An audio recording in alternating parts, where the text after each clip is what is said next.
Hello, അടുത്ത പാർട്ടിയിലേക്ക് പോയാലോ? നീല നീട്ടിയുള്ള ആ വിളി കേട്ടത് അവൻ കണ്ണുകൾ ചേർത്തടച്ച് നെഞ്ചിലേക്ക് കൈവച്ചു. അത്രയ്ക്കലും ഹൃദയത്തിന്റെ അടിത്തട്ടിലേക്ക് ആഴ്ന്നിറങ്ങുന്ന തരത്തിലുള്ള വിളിയായിരുന്നു അത്. നീല, നിനക്ക് കേൾക്കാനില്ലേ? അവന് വാക്കുകൾ പോലും പുറത്തേക്ക് വന്നില്ല. എന്താ നീല ഒന്നും മിണ്ടാത്തെ? എന്നോട് ദേഷ്യാണോ? അതാണോ ഞാൻ വിളിച്ചിട്ട് നീ കോൾ എടുക്കാഞ്ഞേ? മറുഭാഗത്ത് അപ്പുവിന്റെ സ്വരം ഇടറിയതും നീലന്റെ ഹൃദയമെടുപ്പൊന്ന് ഉയർന്നു, നെഞ്ചൊന്ന് പിടഞ്ഞു. നീല, സോറി, ഞാൻ വേണമെന്ന് വെച്ച് നിന്നെ വിഷമിക്കുന്നല്ല. ഞാൻ അറിയാതെ എൻ്റെ പുറത്ത ബുദ്ധിയിൽ തോന്നിയിട്ട് അങ്ങനെയൊക്കെ ചെയ്തേ. അതാണോ നീ വരാത്തെ? ഞാൻ അങ്ങനെയൊന്നും ചെയ്യില്ല. നീ തിരിച്ചു വാ.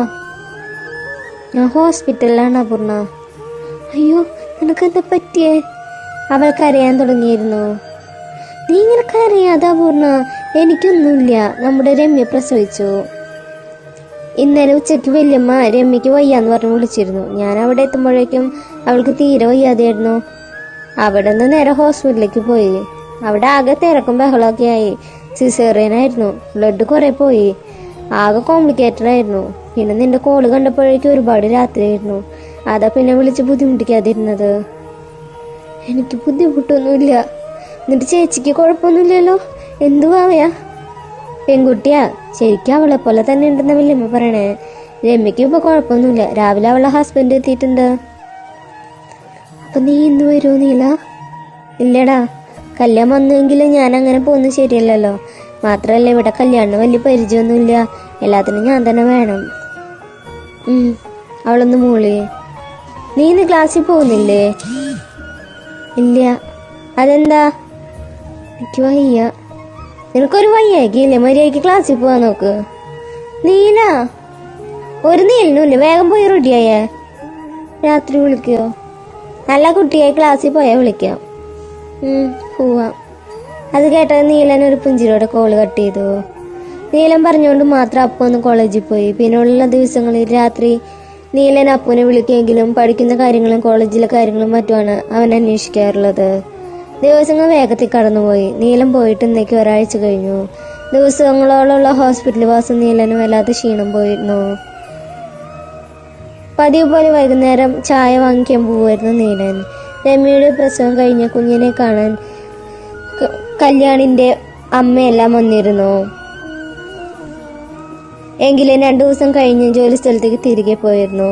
പോകുന്ന വഴി ആരൂട്ടിനെ വീട്ടിലാക്കിയിട്ടാണ് കല്യാൺ പോയത്. നീലൻ കാന്റീനിൽ നിന്ന് ചായ വാങ്ങി തിരികെ വരുമ്പോഴാണ് ബക്കറ്റുമായി ഭാനുമ്മ സ്റ്റെയറിലേക്ക് വന്നത്. വല്യമ്മ ഇതങ്ങോട്ടാ? ഇവിടെ രമ്യം കുഞ്ഞ് തനിച്ചല്ലേ? ഞാൻ ഈ അലക്കിയ തുണികളൊന്ന് വിരിച്ചിടാൻ വന്നതാ. പിന്നെ അവിടെ അപ്പുമ്മോട് ആരതിയും വന്നിട്ടുണ്ട്. ഭാനുമ്മ അത് പറഞ്ഞ നീലന്റെ കാൽക റൂമിലേക്ക് വേഗത്തിൽ ചലിച്ചു. ഇടയ്ക്ക് ഒരു ദിവസം അരുണും അമ്മയും വന്ന് കുഞ്ഞിനെ കണ്ടുപോയെങ്കിലും അപ്പു വന്നിട്ടുണ്ടായിരുന്നില്ല. തന്റെ തൊട്ടരികെ തന്റെ പ്രിയപ്പെട്ടവളുടെ സാന്നിധ്യം നീലന്റെ ഹൃദയമെടുപ്പ് പോലും വർദ്ധിപ്പിച്ചിരുന്നു. റൂമിന് മുന്നിലെത്തി നീലന്റെ മുണ്ടിന്റെ ഒരറ്റം മുഖത്തൊന്ന് അമർത്തി തുടച്ചു.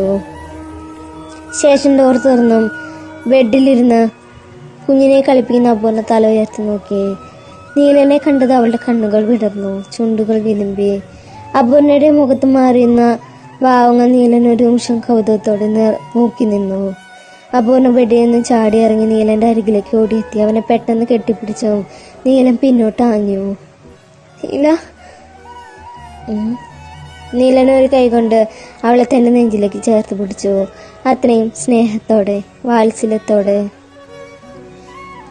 ഒരുപാട് ക്ഷീണിച്ചു പോയല്ലോ. അവന്റെ മുടിയിലൂടെയും താടിയിലൂടെയും വിരലോടിച്ച് അവൾ പറഞ്ഞു. നീലനൊന്ന് പുഞ്ചിരിക്ക് മാത്രം ചെയ്തു. കോളേജിൽ നിന്നുള്ള നേരിട്ട് വരവാണോ? അവളുടെ നെറ്റിയിലെ ഒഴുകിയിറങ്ങിയ വിയർപ്പ് മുണ്ടിന്റെ അറ്റം കൊണ്ട് തുടച്ച് നീലൻ ചോദിച്ചു. ഞങ്ങൾ അവയെ കാണാൻ വന്നതാ. ആദ്യമേയും കൂടെ ഉണ്ട്. അപ്പോഴേക്ക് ആരതി രമ്യയുടെ കയ്യിൽ പിടിച്ച് ബാത്റൂമിൽ നിന്ന് ഇറങ്ങി വന്നു. അത് കണ്ട് നീലൻ വേഗം രമ്യയുടെ അരികിലേക്ക് വന്ന് അവളെ താങ്ങി പിടിച്ച് ബെഡി കൊണ്ടുവന്നിരുത്തി. നല്ല വേദനയുണ്ടോ ചേച്ചി? അപ്പു അവളുടെ വയറ് കൈവച്ചുകൊണ്ട് ചോദിച്ചു. ഇല്ല, നല്ല സുഖം ഉണ്ടാവും. ആരതിയാണ് പറഞ്ഞത്. നോക്ക് ചേച്ചി കളിയാക്കണേ. അപ്പുവിന്റെ ഭാവം കണ്ട് രമ്യക്ക് ചിരി വന്നു. ചേച്ചി എന്തിനു വീട്ടിലേക്ക് വരിക? അപ്പു ചോദിച്ചു. അറിയില്ലടാ, ഡിസ്ചാർജായ നേരെ കല്യാണത്തിന്റെ വീട്ടിലേക്ക് പോവും. അവർ കുറച്ചു നേരം സംസാരിച്ചിരുന്നു. അത് നോക്കി നീലം വെറുതെ ടേബിളിൽ ചാരി നിന്നു. എന്നാ നമുക്ക് ഇറങ്ങിയാലോ അപ്പു? ഇനി വൈകിയ ചിലപ്പോ വീടത്തെ ഇരുട്ടാവും. ബെഡിൽ നിന്ന് എണീറ്റ് കണ്ട് ആരതി പറഞ്ഞു. ഞാൻ 2 ദിവസം കഴിഞ്ഞാ വന്നാ മതി അതുമ്മ. എന്തിനു 2 ദിവസം ആക്കണേ? ഇവിടെ സ്ഥിരാക്കിക്കോ. 2 ദിവസം? ഇത് വിരുന്നിന് വന്ന വീടൊന്നല്ല, ഹോസ്പിറ്റലാ. അത് പറഞ്ഞു അപ്പു മുഖം വീർപ്പിച്ചു. ആ റൂട്ടിനോട് ഞാൻ അന്വേഷിച്ചെന്ന് പറയണോട്ടോ. നന്നായി ഭക്ഷണം കഴിക്കണോട്ടാ. എന്തെങ്കിലും അത്യാവശ്യം വിളിക്കണം. അപ്പു രമ്യയുടെ കയ്യിൽ പിടിച്ചെഴുന്നേറ്റു. രമ്യ, ദേ ആ ഡോക്ടർ ഇറങ്ങാൻ നിൽക്കുക. ഇപ്പൊ വന്ന ഡോക്ടർ പരിശോധിക്കാന്ന് പറഞ്ഞു. ഭാനുമ്മ തിരക്കിട്ട് അകത്തേക്ക് വന്നു. പാല് കുറവാണ്, ഞങ്ങള് ഡോക്ടറെ ഒന്ന് കണ്ടിട്ട് വരാം. നിങ്ങൾ ഇറങ്ങാറായാ? ഇല്ല, ചേച്ചി പോയിട്ട് വാ. ആരതി പറഞ്ഞതും ഭാനുമ്മയും രമ്യയും കൊണ്ട് പുറത്തേക്ക് നടന്നു. നീലം കൂടെ വരാന്ന് പറഞ്ഞെങ്കിലും രമ്യ വേണ്ടാന്ന് പറഞ്ഞ് നിർബന്ധിച്ച് റൂമിൽ തന്നെ ഇരുത്തി. ഞാനൊന്ന് ആരൂട്ടനെ വിളിക്കട്ടേട്ടാ. അത് പറഞ്ഞ ആരതിയും പുറത്തേക്ക് പോയി. നീലനും കുഞ്ഞിന്റെ അരികിലായി വന്നിരുന്നു. ഉറങ്ങുന്ന കുഞ്ഞിന്റെ നെറുകയിൽ അപ്പു പതിയെ ഒന്ന് ഉമ്മ വെച്ച് കവിളിൽ ഒന്ന് തൊട്ടു. എന്താ നീല? തന്നെ കണ്ണെടുക്കാതെ നോക്കിയിരിക്കുന്ന നീലനോട് അവൾ ചോദിച്ചു. അവനൊന്നുമില്ലെന്ന് തലയാട്ടി. എന്നെ മിസ് ചെയ്താ പൂർണ്ണ? അവനത് ചോദിച്ചു. അടുത്ത നിമിഷം അവൾ അവന്റെ കഴുത്തിലൂടെ ചുറ്റിപ്പിടിച്ച് തോളിലേക്ക് മുഖം ചേർത്ത് കരയാൻ തുടങ്ങി. എനിക്കൊന്നും ഉറങ്ങാൻ പോലും പറ്റുന്നില്ല നീല. ആരതിയോട് എന്നോട്ടോട് ഞാൻ എത്ര തവണ പറഞ്ഞോന്നോ എന്ന് നിന്റെ അടുത്തേക്കൊന്ന് ബാക്കി തരാൻ. എനിക്കൊരു ശല്യം ഉണ്ടാക്കാതെ ഞാൻ ഇവിടെ നിന്നോളാന്ന് പറഞ്ഞതാ. പക്ഷെ അവർ സമ്മതിക്കുന്നില്ല. ഞാൻ വെറുതെ വാശി പിടിക്കാന്ന് പറയാ. വാശിയൊന്നും അല്ല നീല, ശരിക്കും പറ്റാത്തോണ്ടാ. കണ്ണടിച്ച നിന്റെ മുഖം മാത്രം മനസ്സില്. നീ എങ്കിലും ഒന്നെങ്കിലും മനസ്സിലാക്കും പ്ലീസ്. അവളുടെ തേങ്ങലുകൾ ഉയർന്നു വന്ന നീലൻ അവളെ ഇരു കൈകൾ കൊണ്ടും ചേർത്ത് പിടിച്ച് പതിയെ പുറത്ത് കൊട്ടിക്കൊടുത്തു.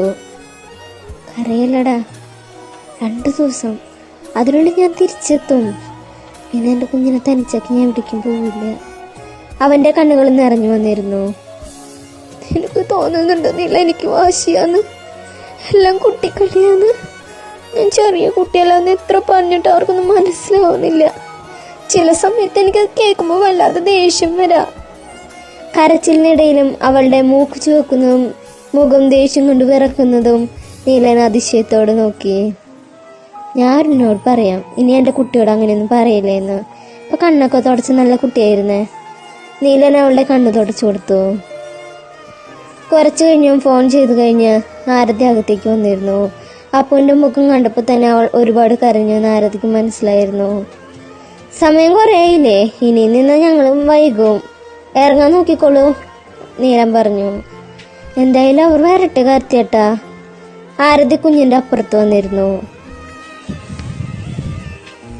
നിങ്ങളിരിക്കെ, ഞാൻ അവരൊന്ന് നോക്കിയിട്ട് വരാം. നീലൻ അത് പറഞ്ഞ് പുറത്തേക്ക് പോയേ. എടി അപ്പു, ഈ കുഞ്ഞിനെ നിങ്ങൾ എന്തു പേരാ കണ്ടുവച്ചണേ? അപ്പുവിന്റെ മൂട് മാറ്റാൻ ആരതി ചോദിച്ചു.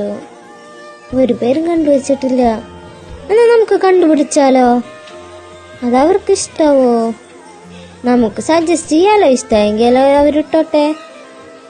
ഏത് പേരിടുക? നല്ല പവറുള്ള പേര് വേണം. അപ്പു തലയ്ക്ക് കൈവച്ചുകൊണ്ട് പറഞ്ഞു. എന്നാ ട്രാൻസ്ഫോമർ നിട്. ഒന്ന് പോവാതുമ്മ, അങ്ങനെയല്ല. പേര് കേൾക്കുമ്പോ എല്ലാവരും എണീറ്റ് നിക്കാൻ തോന്നണോ? മൂലക്കുരു.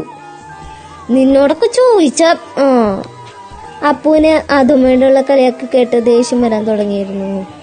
നിക്ക് എന്റെ വകയിൽ ഒരു ചേച്ചി അവരുടെ കുട്ടിക്ക് പേരിട്ടത് അവരുടെ പേരിലെ അക്ഷരങ്ങൾ വെച്ചിട്ടോ. എന്ന് വെച്ചാ? അപ്പു മനസ്സിലാവാതെ ചോദിച്ചു. അതായത് ചേച്ചിയുടെ പേര് സജിത, ചേട്ടന്റെ പേര് രാജീവ്. അങ്ങനെ കുട്ടിക്ക് സഞ്ജീവ് എന്ന് പേരിട്ടു. അങ്ങനെയാണ് ചേച്ചിയുടെ പേര് രമ്യ, ചേട്ടന്റെ പേര് കല്യാൺ എന്ന് പറഞ്ഞ. കിട്ടിപ്പോയി. കുറച്ചു നേരത്തെ ആലോചനയ്ക്ക് ശേഷം ആരതി പറഞ്ഞു. അപ്പുവിന്റെ ഒരു ആകാംക്ഷ നിറഞ്ഞു. കല്യാണിലെ കൈ രമ്യയുടെ രായും കൂടി. അപ്പൊ കരടീന്ന് തല കളിയാക്കാതെ ആരുമാ. നിന്നോട് ചോദിച്ചാൽ എന്നെ വേണം പറയാം. കരടി എന്നൊക്കെ ആരെങ്കിലും പേരിടോ? നല്ല ഓമനത്തുള്ള പേര് വേണം. എന്നാ ഓമന കരടിന്നിട്ടോ. ഒന്ന് പൊടി പട്ടിത്തണ്ടി അറിയാതുമ്പോ. അപ്പോൾ ചീത്ത വിളിച്ച് ബാഗ് കൊടുത്ത് പുറത്തേക്ക് നടന്നു. അപ്പോ അത് ഇഷ്ടമായില്ലെങ്കിൽ വേറൊരു പേരുണ്ട്, ഹിമക്കരടി. എങ്ങനെയുണ്ട്? വെറൈറ്റി അല്ലേ? അതുമ്മ പിന്നെയൊന്നും വിളിച്ചു പറഞ്ഞു.